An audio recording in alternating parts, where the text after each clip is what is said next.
Le segment sport-tourisme n'intéresse plus beaucoup les constructeurs. Il reste la Honda VFR 800. Chez BMW, on a une toute nouvelle R1250 RS. Et chez Kawasaki, on s'intéresse encore à ce segment avec la Z1000 SX qui devient pour 2020 Ninja 1000 SX. Alors si elle devient Ninja 1000 SX, c'est par rapport au marché américain, hein. On adore l'appellation Ninja aux US et ça va apporter aussi un peu de sportivité à cette moto. De toute façon, elle en gagne d'un point de vue technique et au niveau du design en 2020. La moto est plus affûtée avec de nouveaux carénages, une nouvelle intégration des valises, et puis par exemple, on n'a plus deux sorties d'échappement, mais une seule, un 4 en 1, qui va faire une allure plus sportive à cette moto.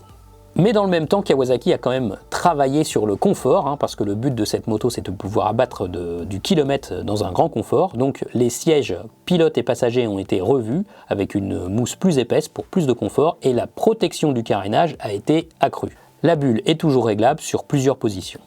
Les futurs acheteurs et qui connaissent cette moto pourront découvrir un tout nouveau tableau de bord TFT couleur qui commence à gagner les autres modèles de la marque, notamment la ZH2.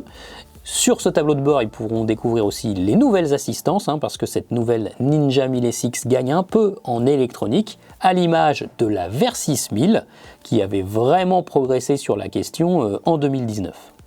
La centrale inertielle IMU de chez Bosch va permettre de mieux gérer le traction control, les divers modes de conduite et puis le système Kawasaki Cornering Management Function. En fait, c'est un système pack global qui prend en compte toutes les assistances pour faciliter l'entrée en virage, la réaccélération au point de corde et la sortie.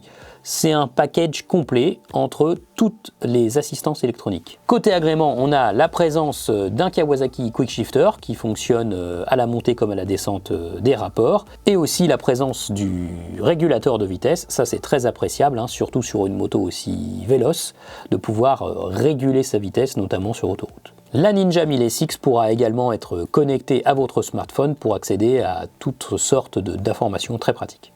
Le 4 cylindres en ligne de 1043 cm3 reçoit quelques améliorations, notamment au niveau de la boîte à air ou de l'échappement bien sûr, pour répondre à la norme Euro 5. Il développe 142 chevaux et 11,3 m/kg de couple. Il sera toujours aussi souple, on l'espère, que le précédent moteur. C'est un moteur qui est bourré d'agréments, qui est suffisamment sportif pour coller à l'appellation Ninja, et c'est vrai que c'est un moteur à tout faire.